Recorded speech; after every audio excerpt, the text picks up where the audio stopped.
Aí para a vida de Marcos, conforme esse texto que está mencionado em Marcos, Evangelho de Marcos, capítulo 14, os versículos, apenas dois versículos, os versículos 51 e 52. Abra lá.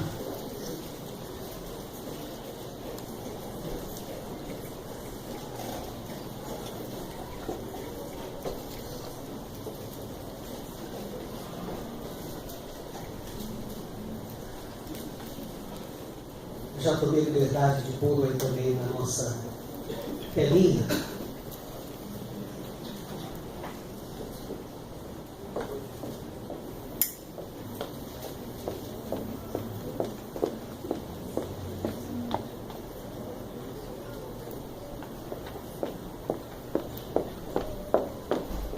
Olha o que diz o texto aí. Só para você poder se localizar um pouquinho nesse texto. Jesus acabara de ser preso. Este acontecimento, ele ocorre, este fato ocorre na semana em que Jesus foi preso. E vem esses dois versículos, que são bem interessantes, que diz o seguinte: seguia um jovem coberto unicamente com um lençol, e lançaram-lhe a mão. Mas ele, largando o lençol, fugiu desnudo, fugiu sem esse lençol, né?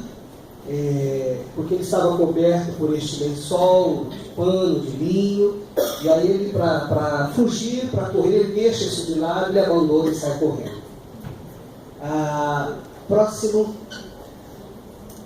Quando eu olho, meus irmãos, para este momento na vida de Marcos, quando eu levo em consideração esses dois versículos que eu acabei de ler com você, essa frase me vem à mente. E eu queria pedir para que você pudesse ler comigo essa frase. Será que você consegue? Olha, diz o seguinte: tem muita gente seguindo a Jesus para ver onde vai dar, mas poucos seguindo-o para ver para o que der e vier. Você pode ler comigo? Tem muita gente seguindo a Jesus para ver onde vai dar, mas poucos seguindo para o que der e vier. Eu acho que dá para melhorar. Tem muita gente seguindo a Jesus para ver onde vai dar, mas poucos seguindo para ver para o que der e vier. Perdoe. Mais uma vez. Tem muita gente seguindo a Jesus para ver onde vai dar, mas poucos seguindo para o que der e vier. Amado irmão, onde é que você está? A pergunta que eu preciso fazer para você agora é em que parte desta frase ou em que parte desta citação você se encontra? Porque tem muitas pessoas caminhando com Jesus, mas assim, não muito comprometido, não muito certo se quer isso mesmo. Mas por outro lado, é muito poucas pessoas que estão ali com ele para que der e vier. É aquelas pessoas que estão dispostas a pagar preço. É aquelas pessoas que jamais murmurarão, que jamais reclamarão. Porque existe no coração delas este interesse, este desejo de pagar preço.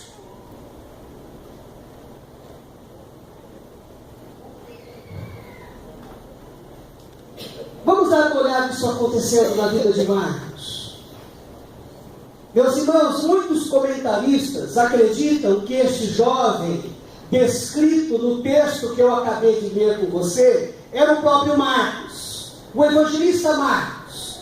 E eles afirmam isso, ou eles defendem essa tese, essa ideia, por causa da pouca importância dos detalhes. Ali você tem dois versículos que passa para a gente, para nós, poucos detalhes. E aí, vamos dar uma olhada no fato. Olha o que está acontecendo aí. Eles dizem que Marcos tinha entre 24 e 40 anos. E este momento, ou este fato, ocorre provavelmente num momento em que ele estava dormindo. Ele está lá, descansando. E aí, num dado momento, ele acaba acordando com o barulho da multidão. Ele se levanta às pressas, ele se enrola num lençol, e ao ser identificado como Marcos, ele foge, ele corre, perna para quem tem.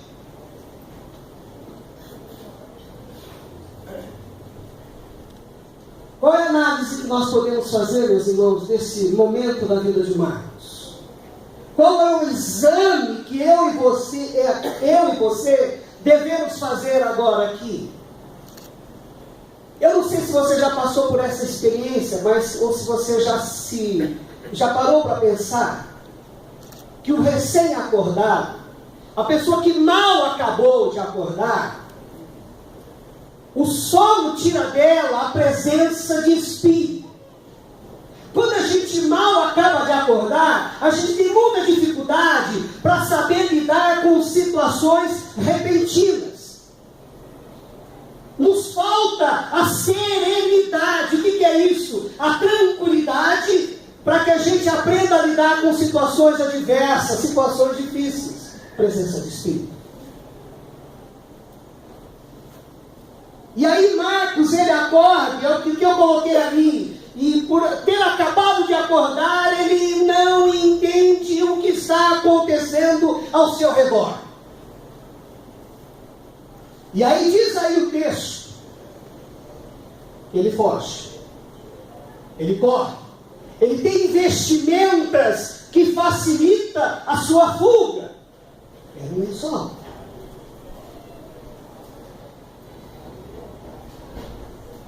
Aonde que eu quero chegar com você, meu querido irmão? A fuga do cristão.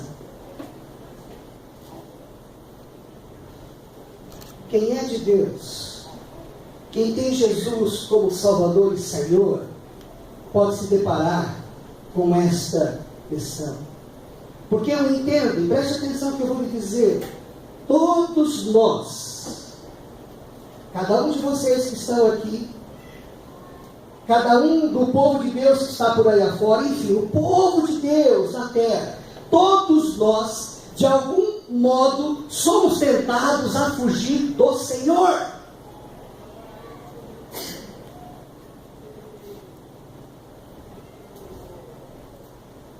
Nós temos todo um mundo preparado para isso.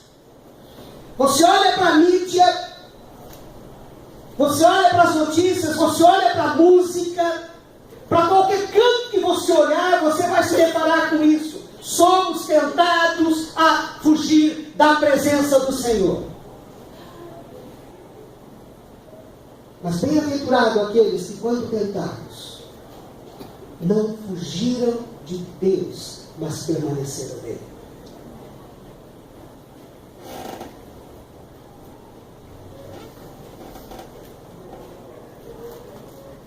O que é que facilita a nossa fuga, meus irmãos?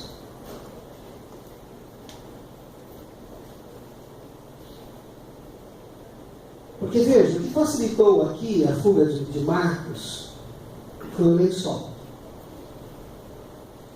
Apesar de cobrir, era também fácil de largar esse lençol.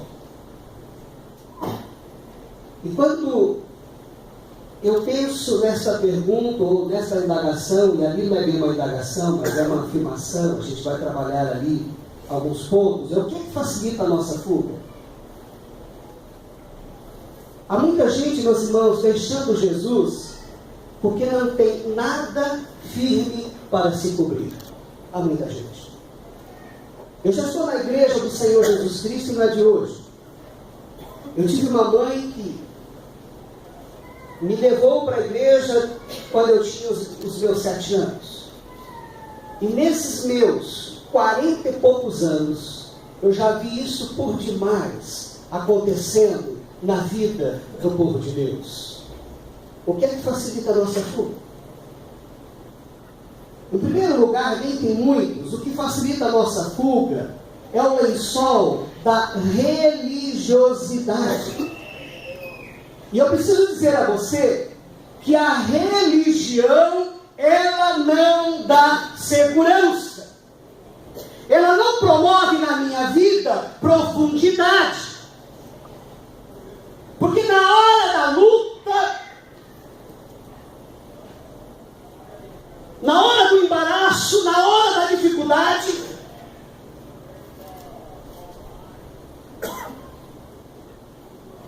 eu posso fugir.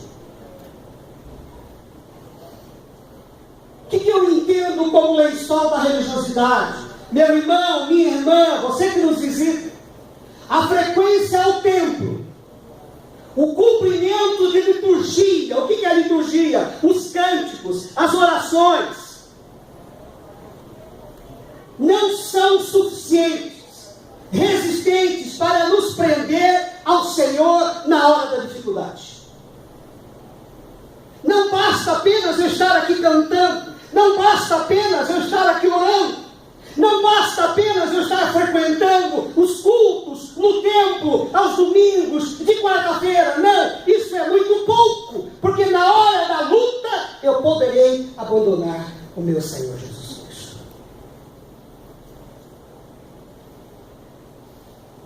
Eu entendo também, meus irmãos, que uma outra coisa que facilita a nossa fuga é o lençol do moralismo. O que eu entendo como isso? É aquele excesso de preocupações com questões da moral.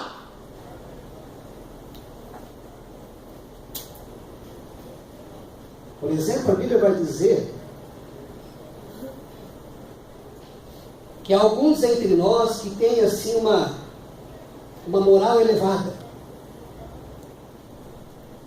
É como se eu olhasse para um determinado irmão e me sentisse mais justo do que ele. Isso é muito comum, é muito fácil. Quando eu olho, por exemplo, eu vou me sentir melhor do que olhando para um ladrão. Eu vou perceber que eu tenho uma moral muito mais elevada do que uma prostituta. Eu vou perceber, eu vou achar, entender que eu estou melhor na vida com Deus do que aquele que roubou, do que aquele que fez o que não devia. O fato, meu irmão, é que nós precisamos olhar para nós mesmos com o olhar de Deus, que é santo e justo. E ele vai dizer o quê? Que todos nós pecamos, que nós somos pecadores, que nós erramos, que nós deixamos a desejar.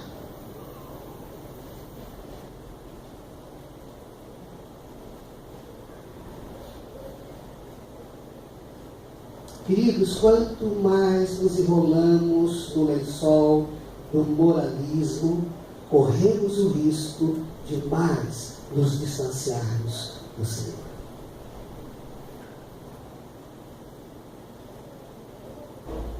Há também o lençol da conversão do oba-oba. O que é isso, pastor? Conversão oba-oba. É você estar aqui, é você estar participando deste momento por conta de uma empolgação com um dos determinados pastores da igreja.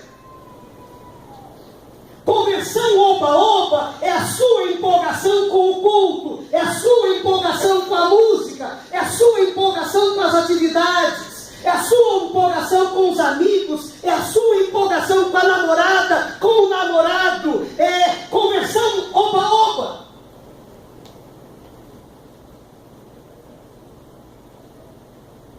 Na hora da luta, os adeptos da conversão oba-oba, perna para quem tem, foge, corre.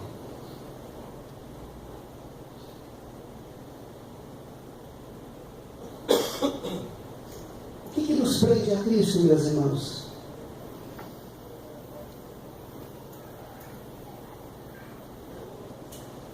E aí, primeiro ponto, não temos coisas para deixar.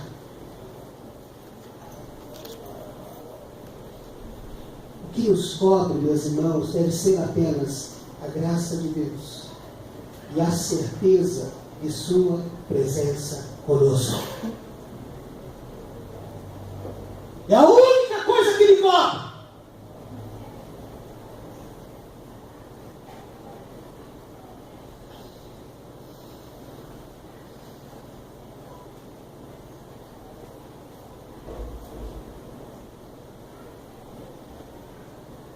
O que nós possuímos, meus irmãos, nós não podemos abandonar. O que é que eu e você possuímos? É a certeza da salvação. E o compromisso com Cristo que está em nós. Mas tem um segundo ponto ali. O que é que nos prende a Cristo? É estarmos conscientes do perigo.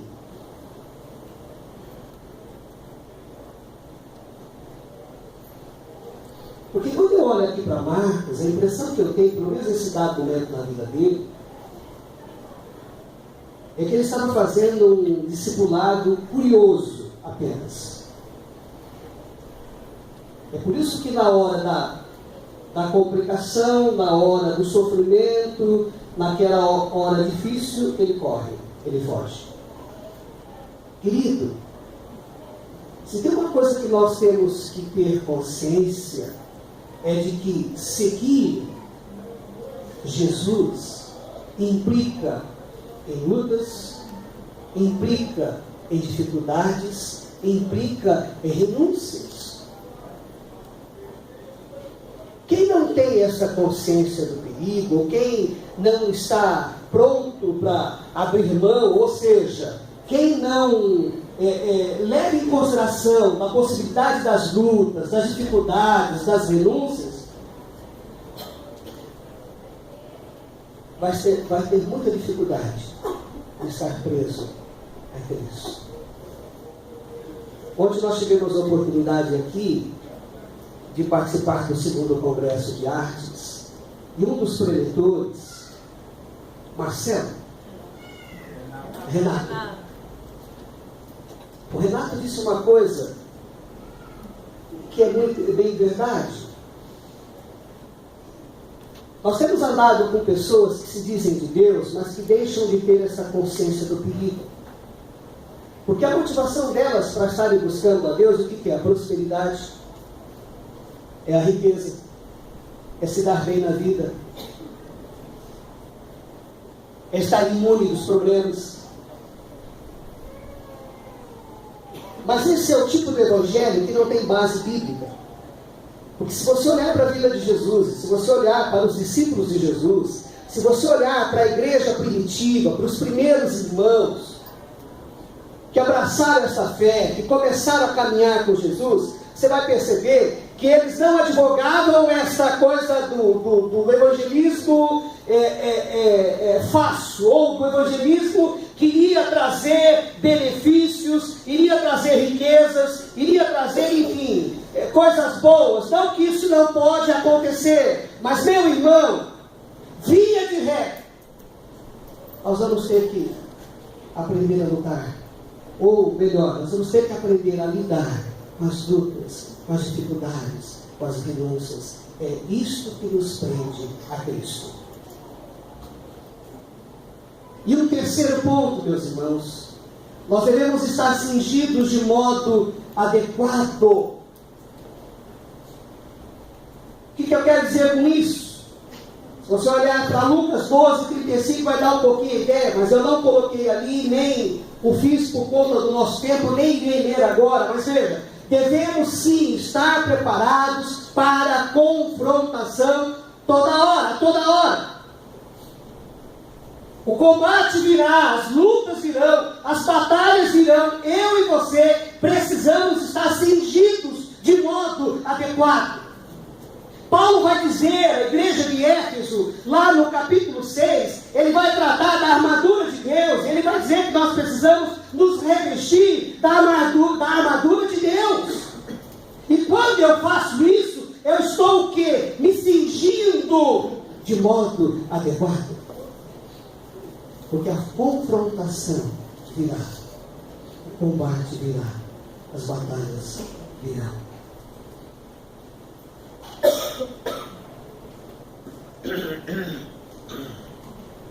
Eu quero concluir essa minha pequena palavra a você nesta noite, porque nós vamos ter ceia, e normalmente os nossos cultos de ceias é um culto um pouco mais prolongado, mas meu irmão, nós devemos estar vestidos, obrigado Zezinho, nós devemos estar vestidos com as vestes do cristão.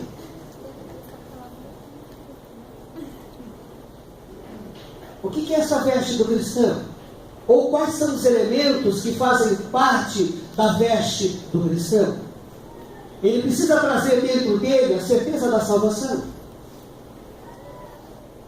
Ele precisa entender que ele é de Deus.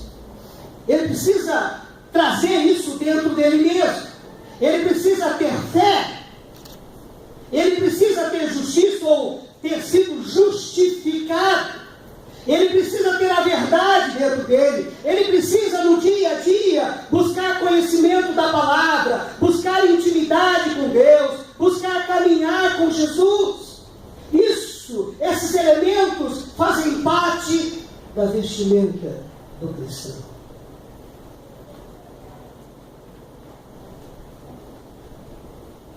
Porque quando nós dermos lugar, ou quando nós nos vestirmos, quando esses elementos estiverem incorporados nas nossas vestimentas, não haverá em nossa vida lugar para os lençóis religiosos, emocionais, psicológicos e morais, meus irmãos.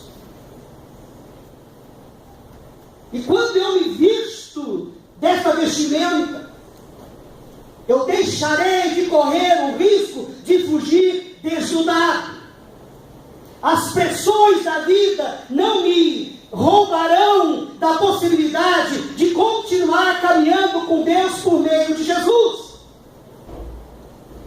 Ainda que as pressões da vida se apresentem na minha existência, elas não me levarão para longe da presença do meu Senhor. Porque eu estou vestido com as vestimentas do cristão. Eu sou de Deus por meio de Jesus Cristo.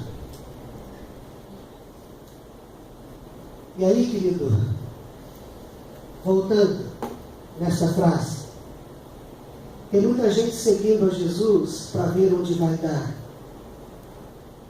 mas poucos seguindo-o para o que der e vier. Se tem uma coisa que eu desejo no fundo do meu coração, é que você faça parte, ou que você esteja arrolado nessa segunda parte aí da citação. E você está aqui, sim, seguindo, pronto para pagar por isso. Que Deus te abençoe. Que Deus abençoe a nossa igreja. Que Deus esteja nos guardando da possibilidade de fugir da presença dEle, ainda que sejamos tentados por todos os dias da nossa existência. Amém, meu irmão? Vamos orar por isso. Você pode ficar em pé.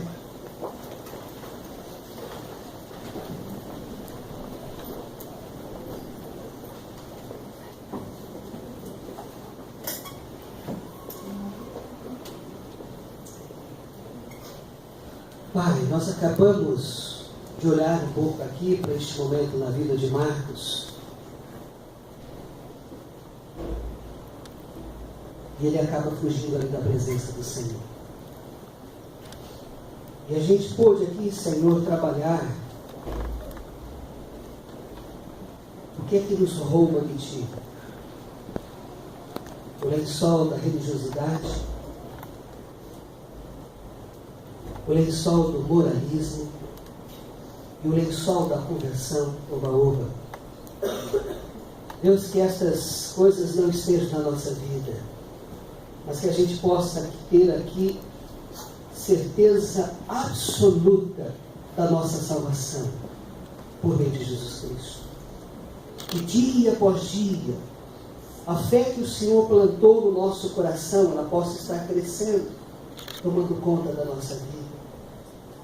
Que por todos os demais dias da nossa vida, Pai, a gente possa ter comprometimento com a verdade, a gente possa desenvolver intimidade com a Tua Palavra. Nós precisamos disso, Senhor, para que quando as aflições, as dificuldades, as lutas se fizerem presentes na nossa vida, e eu sei que isso tem sido a realidade de alguns dos nossos aqui, que essas lutas, essas dificuldades, esses problemas, não nos dê motivo para virarmos as costas, para abandonarmos a fé, para nos distanciarmos da graça, porque muitos já fizeram isso, Senhor, no passado, e percebemos isso acontecendo em nossos dias, mas que cada um